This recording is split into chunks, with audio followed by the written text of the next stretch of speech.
Hey, I'm Taylor Dorsett, and this is the Professional Technical Interviewee. Technical interviews are hard, and every company does them differently. On this show, I interview engineering leaders to see what they look for in technical candidates, and then they perform a real technical interview with me. I hope you enjoy. Brian, welcome to the show. Thanks for being here. Yeah, thank you, Taylor. Absolutely. Well, Brian, let me introduce you.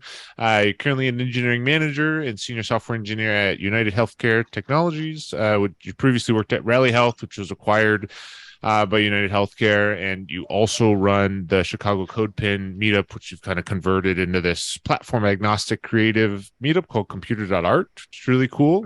And you're also a mentor and TA for Code Platoon, where you help support other veterans who are getting a start in their tech career. Did I catch it all? Did I miss anything there? Yeah, that's good. Yeah, thank you. Cool. Can you share a little bit about kind of your team and your role right now? So my team supports the dashboard experience, so the digital web platform for United Healthcare, which has in the upwards of 10 to 20 million users. I believe it's 20 at the moment.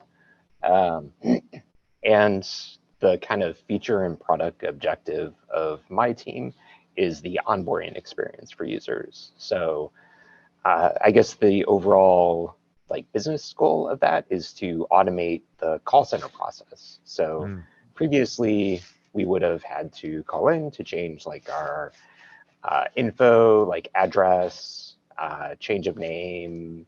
If any info was incorrect, we'd have to go through that process. So we've automated a lot of that.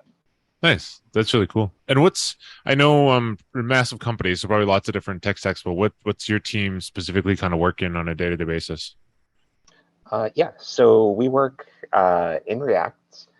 Previously, we had AngularJS, and we've completely moved off of that, which was multi-year process just because a lot of features were still in flight. So you would have to build for both AngularJS and React at the same time, and make sure that after a conversion that the tests were still passing correctly.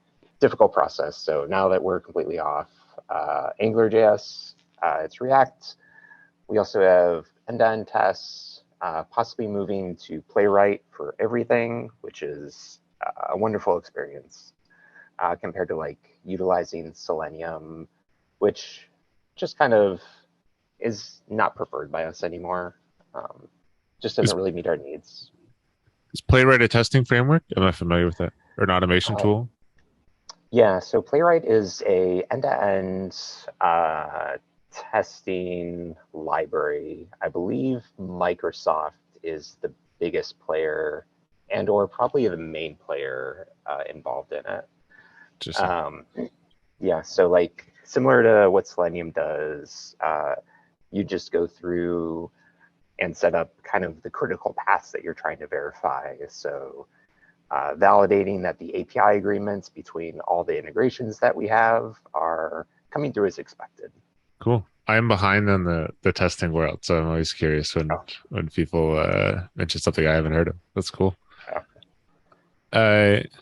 Well, that's really interesting. Can you share a little bit about your pathway into technology?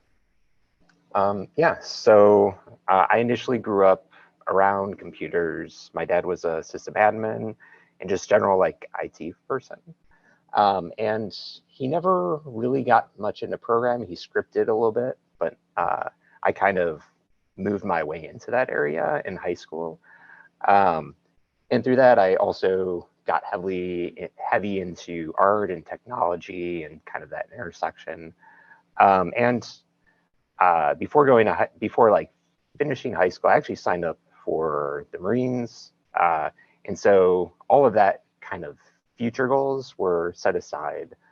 And then I can kind of skip ahead after that, which goes through the cancer thing that I had, so we'll skip over that. Then I kind of looked into undergrads that focused on art and technology. And I didn't really get into programming a whole lot until grad school. And that's where I really explored like Java, C Sharp. I really, really enjoyed working with processing. It's kind of like a developer environment for building out creative coding, like sketchbook type Mhm. approaches. So you could build like particle systems. You could render 3D objects in it, and kind of just do a lot of visualization with it. Um, and then towards the final year of grad school is when I really focused in on front end development. So learning JavaScript, HTML, CSS, building out websites for various departments across the university and various kind of groups within those departments. And along with that, I uh, kind of started focusing on just resume building and the way to create effective accomplishments around that. Nice. What was your undergrad in? I'm curious. Undergrad, so they called it Time Arts back then. It technically was new media, which is kind of more translates to a lot of other universities. So it involved building out inputs, so like physical computing inputs, and being able to read and convey what kind of data we are seeing, building out animations, and also creating animations through code, and also 3D animations. So a few people went off to work at various like was it visual effects studios Mhm. afterwards. Nice. That sounds really interesting. Can you share a little bit about the computer art meetup? Because it's something that, so I come from a theater background before I shifted into well, tech recruiting, but then engineering itself. But I was when I started getting into software development, I was like, is there a way that I can do something artistic with code? And it's still kind of been on the back burner for a couple of years, but every once in a Yep. while I see like an interesting framework that's definitely geared towards that, or like an interesting tool, and I'm like, oh, I should dive into that, and then kind of stays on the back burner. But I'm Oh yeah. curious about the kind of meetup and the work you do with that. Yeah. So yeah, initially I was attending CodePen Chicago, and it was previously ran by Matt Soria. And when he decided to kind of move off, I just kept asking him about like being able to kind of take it over and work with some of the sponsors that he was using and partnering with. And from there, I kind of moved it to just kind of more around like the Loop and River North and West Loop, and also started expanding beyond CodePen. Like I Mm. love the platform and always will. But I also want to see other approaches to creative coding, because we were seeing people that would use like Twilio as a form of expression. People would also show different shaders for video games that they were programming, which was always phenomenal to see that. And then after like I want to say 2 years of organizing, I just decided to fully convert it to computer.art and open it up to make it explicitly platform agnostic so that Mm. people didn't feel as though they had to create something in CodePen. And yeah, we've seen, yeah, like what I mentioned, shaders. We've seen someone cover utilizing the Connect for with choreography as a form of expression. So like they would partner uh, with a dancer, and the data that they collected from that would generate kind of a partnership with the dancer, Interesting. which, yeah, like extremely like mind blowing and wonderful. And yeah, one of the Twilio things that we saw was having people provide their number, which is okay. So providing the number, and what it did is it would call the number with a unique sound, and you had to Mm. find someone else with the same unique sound in order to kind of figure out who was like the partner in the the idea was based off of the way penguins communicate to each other. That's interesting. That's really cool. Yeah. And Mhm. that's both of those are like different examples than what I'm would think of when I think of, code art as like, oh, maybe we dynamically generate something on screen, right, using some type of code, Yeah. right? That's kind of the path I've gone down in the past. So that's really interesting. Mhm. Mhm. Yeah. You shared a little bit about basically in grad school, you started kind of working on some stuff at the university. Can you share about your first job kind of after school, how you landed that role? Yeah. So, yeah, the first job that I was able to get, I was actually able to kind of submit everything and get accepted an offer even before school finished, which was wonderful, especially considering that I was coming out of a fine arts program. And so it was with a marketing agency that had kind of various interests in how they were generating revenue. So their primary clients were like P&G, what else? Merrick, I think AbbVie at some point. And so they partnered with pharmaceuticals for patient recruitment for drug trials. And yeah, I kind of went in for the interview, provided at least a few of the sites that I worked on. We looked over the source code, chatted a little bit. I talked about like what I had learned and the direction I was going, and kind of was hired on the spot at that point. That's great. And I think helpful, probably having that art background going into a company that's in like that digital media space, probably really useful. And especially just context too. Like you're able to work with maybe designers or artists a little bit easier because you understand that world. Yeah, being able to translate the designs made it a lot easier. And if something was ambiguous, I would always clarify like specific expectations with the designer. I'm curious because I know there's a lot of small but also really large kind of like I don't know the right term to use. Maybe you have a better term, like advertising, digital content type companies, like almost consulting agencies, but more so like in the digital space, in the Chicagoland area. And I've always, when I was a recruiter, I always thought it was interesting. Like some people clearly love that space, and they're like, I'll never do anything else, right? I just love this because I get to work on 50 projects a year. And some people are like, oh, I get burned out after 6 months, right? I'm curious, as like one of the first couple jobs you had, was that fun? Was that exciting? Was it really stressful? Maybe all of those.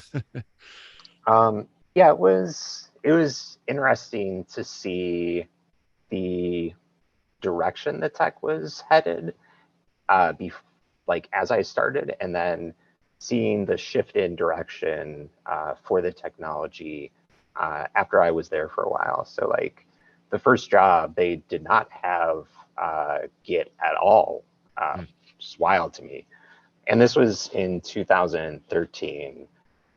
So I strongly advocated for implementing at least Git. So we utilized, or we moved into GitLab at some point by kind of working with some of the other engineers and even spun up like a CMS. It was definitely like a little stressful doing a lot of this, but also it kind of propelled me a little further into my career, which was nice. And can you share a little bit about how you ended up in your current role? Yeah. So at the moment, of course, or at the time, I was not looking for anything. I was just promoted after a few months at the at that job. So I was moved up to senior front end engineer, and I was kind of happy a little bit. And then I got contacted by internal recruiter and just started like chatting and looking up like what the company did and what their like position was as a business, um, and decided to go through the interview process and really enjoyed talking with everyone. Like the hiring manager was a wonderful person, still kind of talk with him here and there. And yeah, it was just kind of nice experience and also money, more money than I would have expected, especially in a Chicago market. So that was a big seller. And this was Rally Health at the time. Yeah, yeah. Was this was during probably that big growth period, right? Did it they hire a lot of folks during the first couple of years you were there? Yeah. So in 2019, they had a good amount of expansion. And the smart thing that they also did was they would do hiring, kind of hiring bursts, and then they would Mm. do hiring freezes in order to make sure that the people that they did hire were being properly trained, and that it wasn't just kind of an ever like a waterfall of people coming through. That's great because you can almost have classes, right? Of like, okay, we have Yeah. 15 new tech hires that are all trying to get ramped up on our internal technology. So maybe you can group some of those meetings instead of Mhm. every week you got to train a new person on whatever your internal systems are, right? That's nice. Yeah. Yeah. That's really smart. Cool. Can you have you done technical interviews lately for your team? And if so, kind of what does your role look like in the interview process? Oh yeah. So at least for a while, I was running 2 interviews a week for like many months, and it focused on JavaScript for at least one section or at least one pillar, and then the other pillar would focus on HTML and CSS, and then the third pillar would focus on architecture design. Sounds like a decent amount of interviews. What are you typically kind of evaluating for in those pieces? Obviously, that those are the structures, but what are you looking for in the individual? Yeah, so throughout the interview, or at least any point, whether it's technical or culture, I at least am most interested in the person themselves and less interested in the solution that they are providing. I kind of want to hear them communicate and the journey that they're going through in order to get to that solution. Because to me, a big part of it is the communication that happens there. Hmm. So have I been able to communicate effectively to them, and have they been able to communicate effectively to me? Yeah, that makes a lot of sense. I always try to at least for me mentally frame like, oh, I'm coding this, I'm trying to get to some type of solution, but I'm really almost pairing with this person, right? And some interviewers are really receptive to that, and some interviewers aren't. But I think it's a helpful mindset, if nothing else, to be like, we're working through this together because at the end of the Mm-hmm. day, partially you're trying to see someone's problem solving skills, but also you're trying to see what it's like to work with that person, right? So let's reflect that Yeah. at least to some extent in the interview, right? Yeah, and making sure that they're not expressing a lot of negativity, that they're not being dismissive of anybody.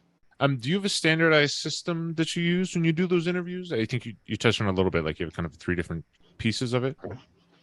Yeah, so I have at least a collection of challenges, and I'm very explicit in the expectations of what I want to see throughout the entire process. Mm. Along with that, I provide various testing cases that we will be able to run the functions against.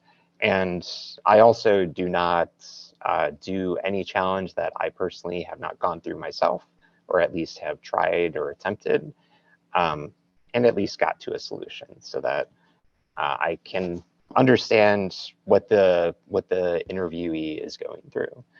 And along with that, I try to remove as much ambiguity and anxiety from them as possible. I like to convey that they can look at whatever resource they are able to use for resolving an issue. And especially if it is MDM, I am more than enthused to let them look through and verify any assumptions that they have along the way. That's great. I really like that piece of you've at least done the problem before, right? Because I think it's so Yeah. easy to go, this seems like a good question, and without having actually kind of struggled through it and knowing, is this something that the average person is going to be able to work through or not? Mhm. And doing that for like each of your problems, not just we got a couple that I know work well and we usually use those, but we got one or two that are hard ones. Right? Yeah. Sometimes you give those to people. Like I think that's a great practice that more people should get in the habit of, or Yeah. even Yeah. like occasionally making sure that senior engineers, basically the people that you're asking, the level of people you're asking these questions to, like your internal team can actually do these, right? I think that helps a lot with Yeah. the interviewing feeling realistic. Can you walk me through the interview process, kind of step by step of what the actual interviews are? Yeah. So initially, I always go through just the introduction, and have the person introduce themselves with their preferred name, pronouns, and just kind of have like a brief chat with them. And kind of right away, I jump into the technical interview portion. I provide them with at least a CodePen with a collaboration link from one of the challenges that I've worked. And of course, even before they begin, I just notify them that they are allowed to check anything and they're allowed to Google for anything as long as it's not for the specific solution that we are trying to resolve. And along with that, that they can verify any assumption with me and ask any question, but I will be there as kind of a junior engineer watching them. Yeah, I like that. That's great. And then are you the first step in the process, or do they typically speak with a recruiter or something before you? Yeah, so typically it will go through a recruiter first. And the way that it's set up is I could be part of the technical phone screen or I could be part of the final interview process. Nice. So those can kind of swap interchangeably. Yeah. So it'd be recruiter, then a technical, then like the final. Is that just the 3 stages of the interview process? Yeah. So, and the final is usually, I don't know if it's still 4 slots. It's kind of always in flux at the moment because we've been fully integrated into the parent company from so Rally Health now fully integrated into Optum and or / UHG, so United Healthcare. Yeah. Nice. Great. But how do you think you've done in the past in technical interviews? Did you love them? You hate them? Somewhere in between? Yeah, in the past, I definitely hated them. Um, but also I realized that if I wanted to get to any next level, I would have to go through and study them. Hmm. So at least at one point, I kind of crammed through a significant amount of lead code questions, went back through a lot of computer science reading material and online courses just to refresh my memory and really understand what people are looking for in the interviews. But yeah, overall, it's still interview is a performance, and if someone does not have that skill, interviews are just going to be difficult no matter what. Yeah, absolutely. I'm curious because a lot of folks come in from a non-traditional kind of tech background. Sometimes that computer sciencey stuff is the difficult part, right? Because if you didn't get it necessarily in your degree, then you're trying to learn it when it almost feels a little separated from your actual day to day, right? So is that a difficult process for you to go back and kind of learn or relearn some of those concepts, or was that fairly straightforward? I'm just curious. I would say it was difficult at first, but since I've kind of been going through it more than once, a lot of it has started sticking, and I understand the reasoning behind optimizing in a specific way because I have seen a good amount of code that kind of destroys the performance of an application when the simplest thing is maybe just pushing something into array instead of stepping through the array, verifying something's there. And if it's always at the end, they just go through and modify it and do a bunch of other stuff when you just remove that last element then and you're done. Yeah, that makes sense. Having that understanding probably very helpful. Do you have any type of system you use to break down interview questions? Let's say you're in an interview where you go, "Oh no, I don't have an immediate solution for this. What do I do now?" Yeah, so I've at least only done one technical interview in the last few years that I can remember. Because I'm fine where I'm at. I enjoy the team, the company, everything else. So I'm not looking or anything, but the process that I at least expect and did go through was restating the question and or the objective of the interview. This usually helps to identify the specific objective or goal that I should be looking towards. It just like clarifies it in my own mind. Mm-hmm. And of course, I always state everything out loud and even ask clarifying questions around the programming fundamentals of what the interviewer is testing for, if they are allowed to state that. I try to Meaning, understand. Oh, sorry, can you what was that? expand on that? What do you mean Oh, yeah. specifically? Yeah. So are they testing for recursion? Are they testing for hash map, hash tables, loops? Are they testing Got it. for like expertise in the language? Are they looking for specific patterns that I've utilized, state management flows, etc.? Yeah. How would you frame a question like that? I think that's a great idea. I don't know exactly how I would frame that though, other than saying, are you looking for a specific type of solution? Yeah. So usually I state it as I'm going to do a brute force attempt Mm-hmm. if it is something that I'm unfamiliar with and I want to resolve it quickly. And as long as I'm able to resolve the brute force attempts, then I will ask about other specific possible solutions that the interviewer would want to see. And usually they will provide that up, or at least they have provided up. So like if it's recursion, they'll kind of state like, yeah, we'd like to at least see a recursion attempt. Mm-hmm. Can we optimize this a little bit more? Got it. So you might get a pretty explicit answer, but you might also get something a little bit more vague, but at least they're pointing you in a direction. I think Yeah. that's the stuff that maybe makes more sense to me is like an interviewer being like, well, have you thought about using X? Right. You're like, okay, great. They probably want me to go that direction. Let's see what I can do there. Right. Sorry to derail you. I don't know if you Okay. were.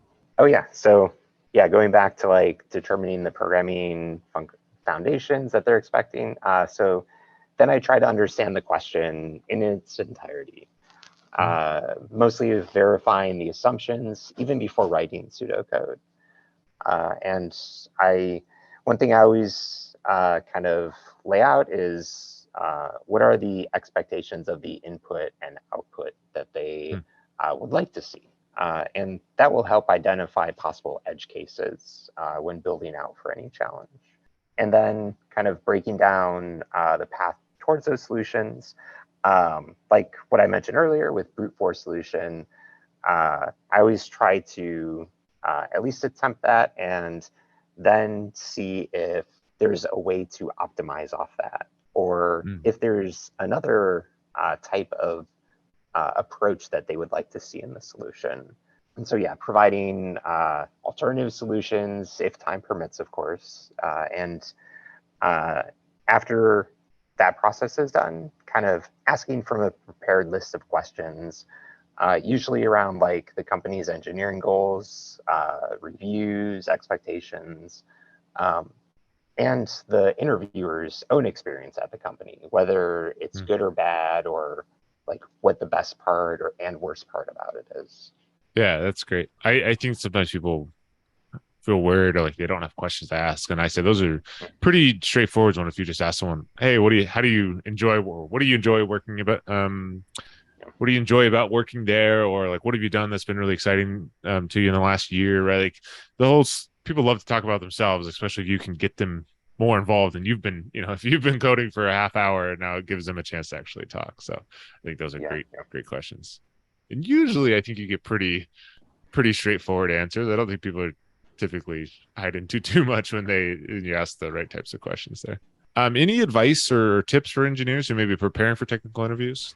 uh, probably even if someone is not interviewing or plans to, just practice once in a while. I still practice various challenges on like Hacker Rank and Code Wars here and there. It's mostly just to keep myself fresh because one thing that I always like to state to anyone that I'm mentoring is whether someone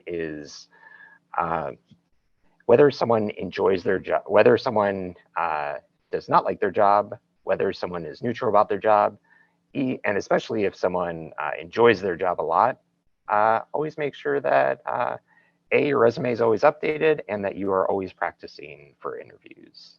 Yeah, I think that's great. And again, even if you're not looking, like there's patterns that you see that it's just nice to like be aware of, like, oh, I'm regularly seeing this type of question, right? So there's something I should be prepared for. When my last job search, I realized most of the technical questions I got were like some variation on like iterate through an object and do something with a couple pieces of that information, right? And I was like, oh, it's just some version of this question over and over. And it's like, okay, if I get pretty good at this, that's 70% of the interviews that I went through, right? And that was just useful to know kind of going into that versus, having not worked on those skills where it's a little rusty the first couple times, right? Which is fine, but it feels good to be able to nail something rather like than having to stumble through it, right? Do you have any different or additional advice for folks that are kind of early career, like maybe this is their first or second job search? Still the same advice as I already stated, but just kind of focus on how you can grow and learn, especially if it is your first role, and how you can convey that in the interview process. So even mentioning resources that you're going through for continued education and places where you get some of your most recent news updates for the tech space. Yeah, I think that's great. It sometimes it feels like dropping buzzwords, but it does go when you have such a short amount of time with an interviewer, right? And they're making a decision on if you get a job or not, saying like, oh, I saw this thing on Hacker News the other day. That can literally be the difference between someone thinking, oh, this person really cares about or is really passionate about this versus they're not. And is that a good way for them to make that decision? Maybe not. Like, it could be argued one way or the other. But if you know that might give you a leg up and you actually do read Hacker News every morning, it might be worth mentioning it, right? Just small things like that could be helpful. Cool. Before we take our break and then move into the technical, any interviewing horror stories that you're willing to share that maybe folks can relate to, so they think, okay, well, if Brian has been through this and now as a happy engineering manager, I can get through it too. Yeah, I'm sure, and everyone has like random horror stories. So at least one that definitely stands out is I was just kind of tossed into an office for one technical interview, just told to do this thing with very minimal direction. No one was there. And the person that was interviewing me just kind of left and went about their day. And the impression that I got is that this is probably what the job was like, where there would be no guidance, no support. I kind of just wanted to leave right away because it was going to be a waste of my time to even like proceed. It was like resolving probably some inputs through React, and along with that, probably state management. It was like years ago at the time. Yeah. And I've also been asked to do binary search tree and also write an API that fetch data from a database, which it was for a front end role. So I was very confused by that one. Like not even managing the API handling from the front end, but like building it in order to work with a database, which is weird. That's interesting. Yeah, I think sometimes people have the one size fits all technical interview, and they probably should have a couple, right? Cool. Well, thanks for sharing that. So we'll take a quick break, and then we'll come back and move into the technical. Thank you for watching the first half of the Professional Technical Interviewee. The technical interview will be released 1 week from this episode, so be sure to subscribe to make sure you don't miss it. New episodes are released on the first 4 Thursdays of each month. Find us on YouTube at youtube.com/Dorsett or on Apple Podcast or Spotify. Make sure you subscribe so you don't miss out on new episodes. And remember, keep practicing.